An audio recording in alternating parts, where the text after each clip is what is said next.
la consulta popular, el gobierno nacional ha perdido aliados en la Asamblea Nacional, institución que necesita para poder procesar de una manera rápida, acordada, alineada, todo lo ordenado por el mandante. Sin embargo, el gobierno nacional se ha abierto a algunos frentes y realmente es difícil entender esa posición política.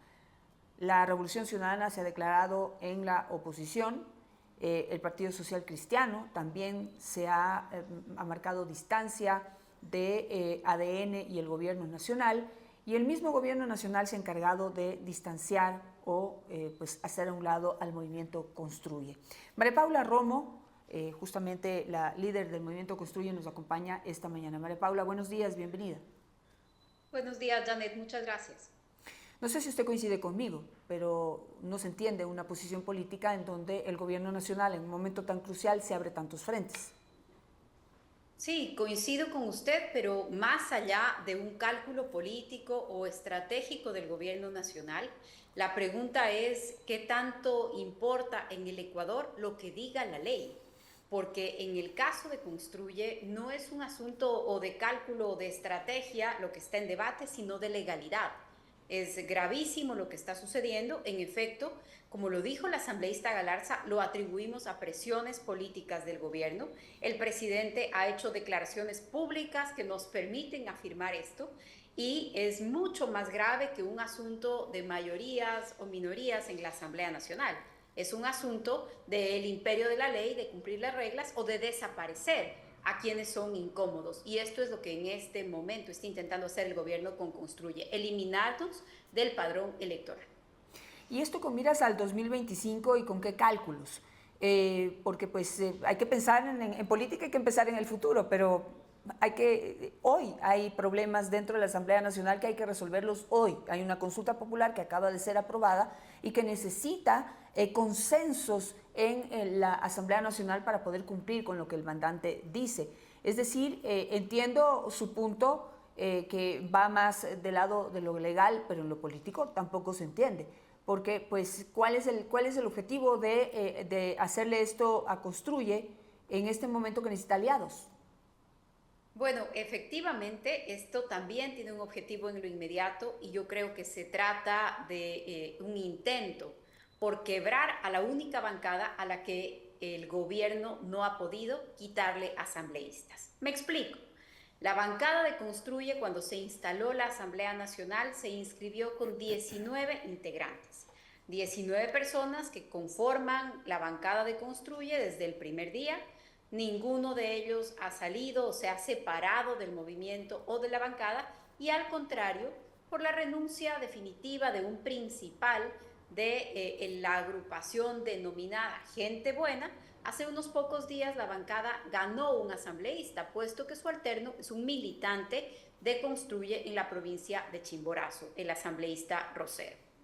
Es entonces la única bancada, a diferencia del Partido Social Cristiano y del propio correísmo, de donde el gobierno ha sacado legisladores para ir conformando una bancada más grande entre aliados y personas que pertenecían a otros sectores.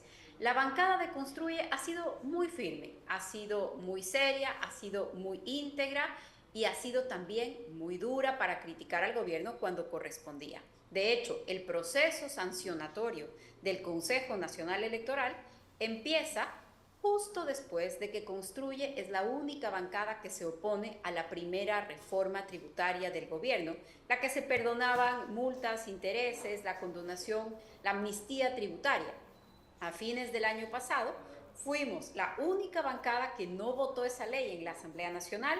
Todavía el acuerdo con el correísmo era boyante, el presidente era pro todo, anti nada, y no le gustó que Construye era claramente anticorreísta, antimafia, antidelincuencia organizada. Al ser preguntado por esta postura, contestó que el movimiento era una basurita en el ojo y se la quita. Lo que estamos viendo es cómo se la quita, abusando del derecho, del poder y además aprovechando que hay quienes se prestan para hacerlo en las más altas esferas en donde deberían tomarse decisiones con otro criterio.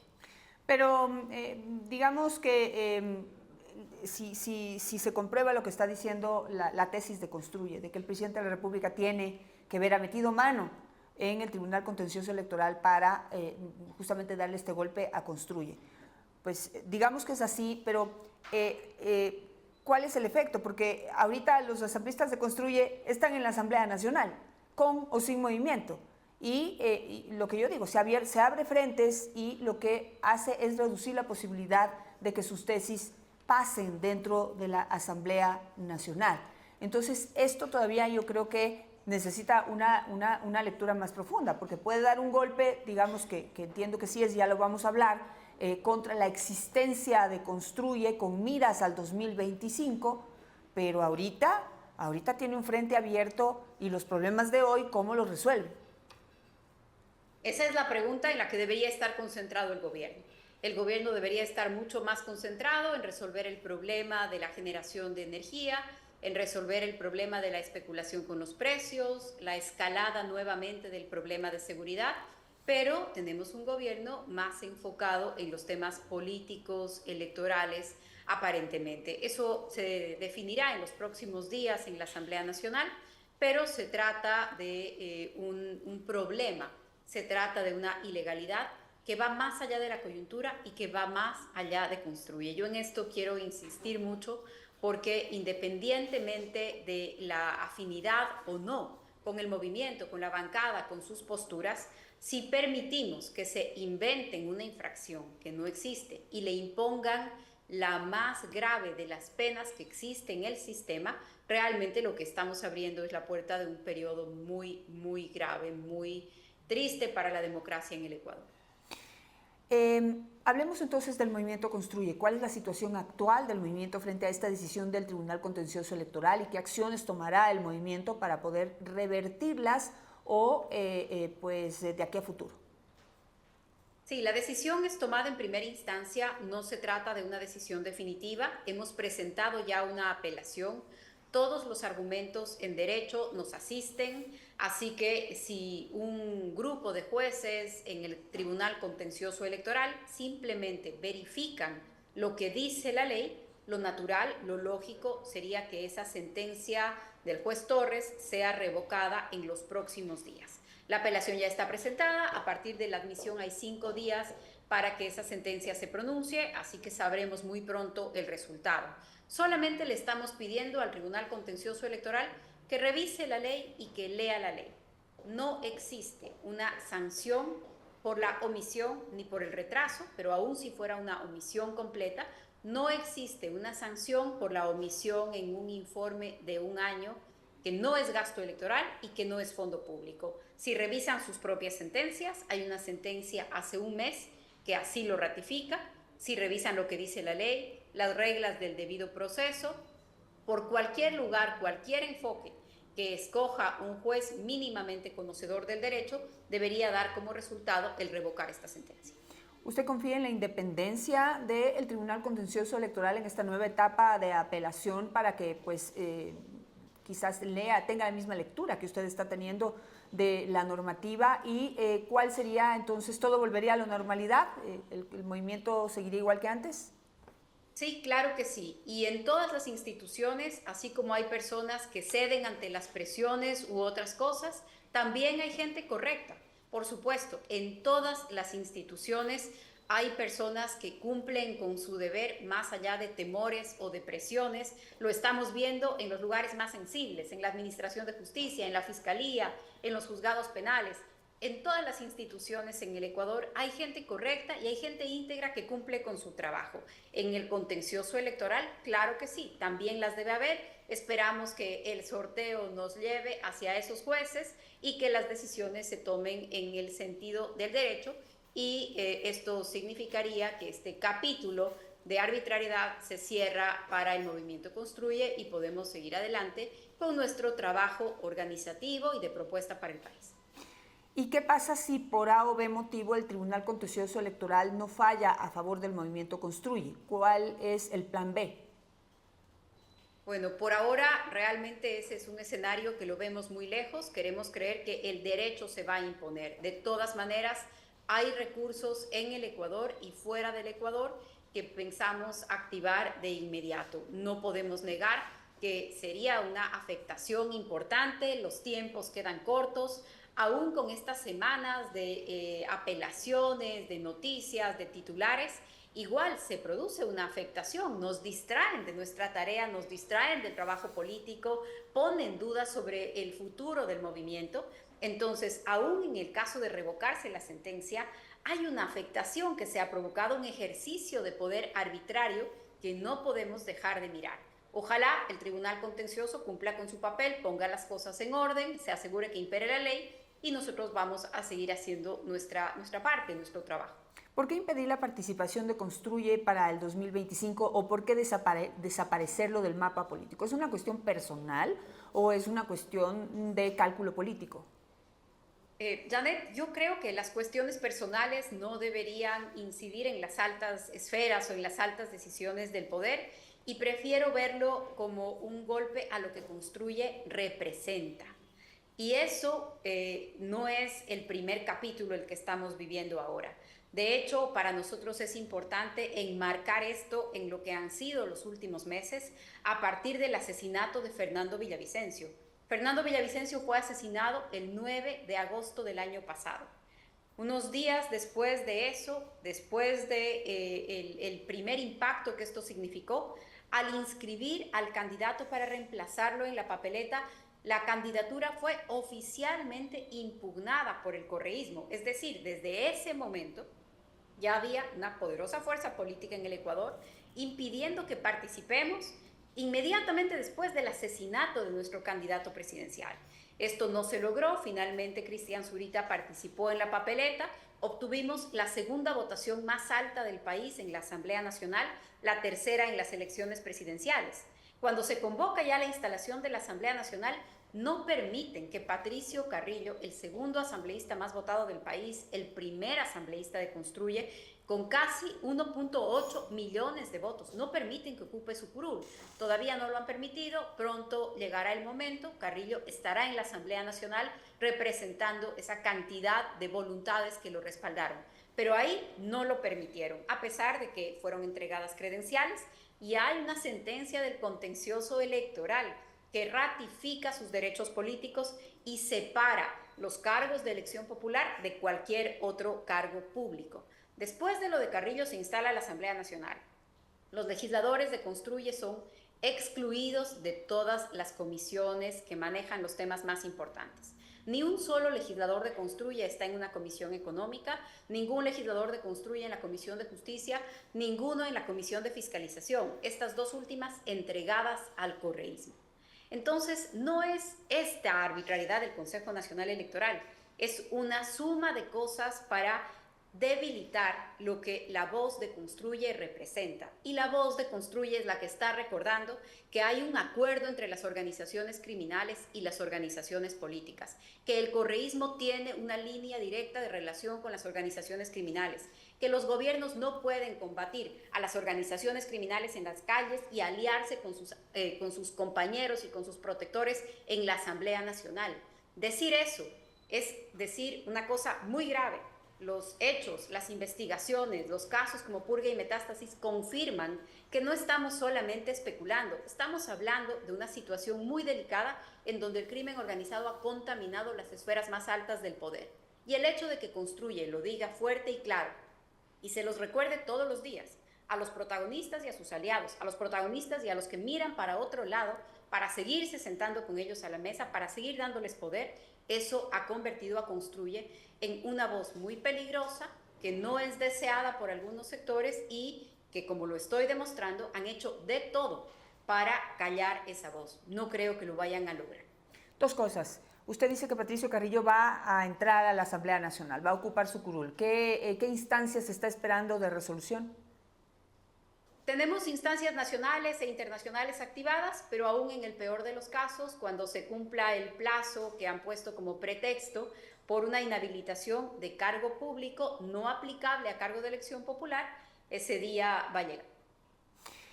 Por otro lado, mientras tanto y mientras todo esto ocurre, Construye se está preparando para las próximas elecciones presidenciales, ¿presentará candidatos? Claro que sí. Vamos a presentar candidatos para la Asamblea Nacional, candidatos a la presidencia y la vicepresidencia de la República. Vamos a procurar, como lo hemos hecho hasta hoy, que sean los mejores cuadros, las personas más capacitadas, pero antes de presentar cualquier candidatura vamos a agotar los esfuerzos por construir coaliciones y alianzas. Una de las principales barreras a enfrentar en la próxima elección es la fragmentación en el escenario político, así que antes de hablar de nombres hay que agotar los esfuerzos para construir una gran coalición. ¿Ya están en esa tarea, en ese camino, en esas conversaciones? Claro que sí. Hablemos de lo que está ocurriendo hoy en el país. Una consulta popular en la que el país le dijo a 9 preguntas que sí, relacionadas con los temas de justicia y de seguridad, y a 2 preguntas que no, las relacionadas con el trabajo por horas y todo lo que es el arbitraje internacional. ¿Cuál es la lectura suya frente a esto de que quién ganó, quién perdió? Pues hay una discusión allí entre principalmente el correísmo y el gobierno nacional. Tomo esta primera apreciación suya para coincidir. La agenda de seguridad se impuso y la agenda económica no tuvo el respaldo suficiente. Las preguntas de alguna manera se dividían en estos dos grandes temas, seguridad y economía. Las preguntas de seguridad fueron respaldadas mayoritariamente, las otras no, todavía. Recordemos que la de extradición perdió el año pasado. Creo que también esto hay que decirlo, no se trata de abandonar los debates porque en esta ocasión no tuvieron el respaldo suficiente. Hay que seguir buscando alternativas para modernizar las reglas del empleo en el Ecuador. Tenemos un régimen laboral anacrónico, rígido, imposible, que no funciona. ¿Para qué tiene que funcionar el régimen laboral? Tiene que funcionar para que más personas tengan trabajo y no para garantizar el trabajo de los pocos que lo tienen. Entonces hay que seguir discutiendo y hay que seguir trabajando. Hay varias otras lecturas posibles, hay casi 40 puntos porcentuales de diferencia entre la pregunta con más respaldo y la que tiene menos respaldo. Y en la mitad vemos una larga gama de diferencias. Me parece que tenemos entonces un elector que escogió sus preferencias, no fue un voto mayoritario en esta especie de respaldo militante de todo sí o todo no. Esas dos opciones ganaron. Las opciones de convencer con suficiente fuerza a los seguidores para un respaldo ciego, por ponerlo de alguna manera, esas dos opciones fueron derrotadas. Creo que el elector que escoge, que toma decisiones, es el que se impuso y eso pues nos da este resultado intermedio, un resultado en donde hay respuestas y porcentajes de apoyo muy disímiles entre cada pregunta y la señal creo es de un electorado maduro que escogió pregunta por pregunta y que no significa que le entregue un cheque en blanco a nadie en esta consulta. Coincido en algunas cosas con usted, sobre todo en esto de que pues el pueblo ecuatoriano no se lo puede subestimar, ni creer que pues vota solamente con las emociones a favor o en contra de un presidente de la República. Ya hemos llegado al punto en que pueden leer, analizar y dar una opinión a través del voto en una consulta popular. Esto pensado para el futuro. ¿Cómo va a transcurrir justamente el tratamiento de esta decisión pensada, mucho más analizada del pueblo ecuatoriano en esta consulta popular? Ya vemos en la Asamblea Nacional que consensos pues no parece que va a haber. No sé qué le parece a usted esta propuesta de conformar esta comisión especial multipartidista para poder procesar más rápidamente las normativas y reformas que hay que procesar para poder cumplir con lo que dijo el mandante. Somos de la idea que las reformas, una vez que las presente el gobierno, porque en este momento está en la cancha del gobierno, una vez que el gobierno presente los proyectos de ley, deberán asignarse a las comisiones que ya están conformadas en la Asamblea. Esa es nuestra posición, lo han dicho ya algunos legisladores del movimiento en la Asamblea Nacional, que se asigne a las comisiones que están conformadas y que se les dé el trámite que corresponda. Como lo dijo la propia Corte Constitucional en su sentencia, esto no significa que la Asamblea tenga que aprobar cualquier cosa que mande el Ejecutivo. Ahora viene un momento de debate, primer debate, segundo debate, en donde la Asamblea hará su parte como función legislativa. En otras consultas populares, los proponentes o el proponente, el Ejecutivo, ha incluido las preguntas para que entren inmediatamente en el ordenamiento. En este caso, no escogió hacerlo así el gobierno, sino comprometerse a enviar a la Asamblea y a abrir un nuevo momento de debate en esa Asamblea Nacional. Así que es lo que sucederá en las próximas semanas. Construye va a ser crítico cuando corresponda y apoyar lo que corresponda, como lo hemos hecho hasta ahora. Así es, veamos cómo quedan esas propuestas en medio de estos debates donde lo político es lo que en la mayoría de momentos se prioriza. Juicio político de la fiscal general del Estado. Eso es la próxima polémica que se viene dentro de la Asamblea Nacional que pues nos dará una clara visión de quienes están a favor de la lucha contra el narcotráfico, la delincuencia organizada y quienes no, porque esa es la lectura que se va a dar. No sé si usted está de acuerdo conmigo. ¿Y qué va a pasar? ¿Cuál va a ser la posición de Construye frente a esta consulta popular y también frente a este punto neurálgico de la política que va a ser el juicio político a la fiscal general? Para Construye, aquí no hay ninguna duda ni hay posiciones intermedias. El juicio político a la fiscal jamás debió haberse interpuesto siquiera. Si es que hacemos un poco de memoria de los momentos en que la bancada correísta puso el juicio político, no lo hizo porque está preocupado por fiscalizar a un poder, por fiscalizar a una funcionaria. Lo hicieron para amedrentar a una persona que está luchando, jugándose la vida en contra de las organizaciones criminales y sus aliados políticos. Lo que correspondería en un momento así es un país unido respaldando a todas las personas que con valor están llevando adelante esta lucha. Nosotros hemos sido claros y hemos actuado en consecuencia y así lo haremos. De ninguna manera estamos de acuerdo con este juicio político a la fiscal general y lo que está en juego ahí es esta división, este parteaguas. Quienes están en la agenda de la impunidad y quienes estamos en la agenda del derecho, del imperio de la ley, de la seguridad democrática. Creo que eso es lo que está en juego y el solo hecho de llevar a la fiscal al banquillo de los acusados para ser procesada por los investigados y sentenciados por la justicia ecuatoriana, creo yo que ya es un mensaje muy grave. Qué pena que se haya dado, qué pena que hayan sectores que permitieron que se dé. Construye va a estar claramente opuesto.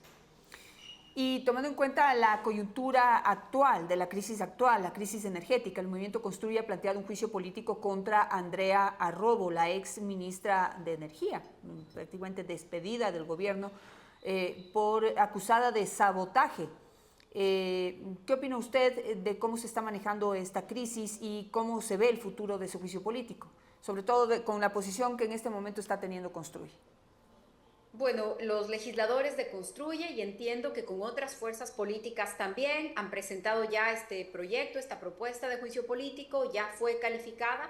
Va a ser muy importante escuchar a todos los involucrados, tener toda la información y saber qué tanto se trata de sabotaje, qué tanto de negligencia. El gobierno presentó a la Asamblea hace pocos meses una ley a la que denominó No Más Apagones, y aquí estamos viendo cómo salió. Entonces, hay un modelo que discutir en el Ecuador, por supuesto, y tenemos que debatirlo sin distractores, sin cortinas de humo, y el país tendrá más información cuando los protagonistas puedan decirlo y se pueda valorar en el espacio en el que debe hacerse en la Asamblea. Y lo más probable es que se encuentren justamente aquellos detalles y decisiones que Andrea Arrobo no tomó para poder prevenir que esta crisis se recrudezca al nivel y al punto en el que estamos. Pero María Paula, la crisis actual, hay que reconocerlo, no es generada por el gobierno actual. Esto también es de la inacción, falta de previsión, negligencia y falta de toma de decisiones de los 3 últimos gobiernos. Yo empiezo con el de Correa, 8 hidroeléctricas, 6 no funcionan. Y de ahí para adelante nos creímos el cuento de que estábamos exportando energía se dejó de tomar decisiones para generar nuevos megas, y eso incluye al gobierno de Lenín Moreno. Janet, efectivamente hay que evaluar todo esto. El país hizo una inversión inmensa en generación de energía hidroeléctrica, adquirió deudas que están siendo investigadas, incluso los contratos. La ministra, me refiero a la última ministra, incluso fue a visitar estas centrales hidroeléctricas, a ratificar que todo estaba bien, Todo esto hay que evaluarlo, pero creo que hay un debate también, un debate de fondo. El tipo de mercado energético en el Ecuador. Si es que somos capaces de permitir que diferentes actores pequeños, entren al mercado de la generación, si somos capaces de sincerar los costos, si somos capaces de evitar el robo de energía. Es decir, el debate es un debate mucho más amplio, es un debate integral, pero hace pocos meses hubo la oportunidad de discutirlo en la Asamblea Nacional y la rigidez para seguir manteniendo un modelo hiperestatista que se dio hace meses en la Asamblea. O sea, esto sí es responsabilidad de las actuales autoridades. Hace meses tuvieron la oportunidad de desbloquear, aunque sea mínimamente, un mercado que no funciona y tampoco lo hicieron. Todo esto hay que discutirlo, por supuesto, con especialistas. Es un sector que merece una atención especializada, pero la responsabilidad va mucho más allá de tratar de decir sabotaje y acusar a funcionarios que aparentemente siguen en sus cargos después de haber sido acusados de sabotaje, muchos de esa lista. Todo esto seguramente lo lograrán aclarar los colegas y compañeros de la bancada de Construye y de otras fuerzas políticas en la Asamblea cuando llegue el momento. Con eso me quedo. Gracias, María Paula Romo, por estar esta mañana con nosotros. Vamos a darle seguimiento a algunos de los puntos que usted ha puesto en este momento sobre la mesa en esta entrevista. Que tenga un buen día. Muchas gracias, Janet. Igual para usted.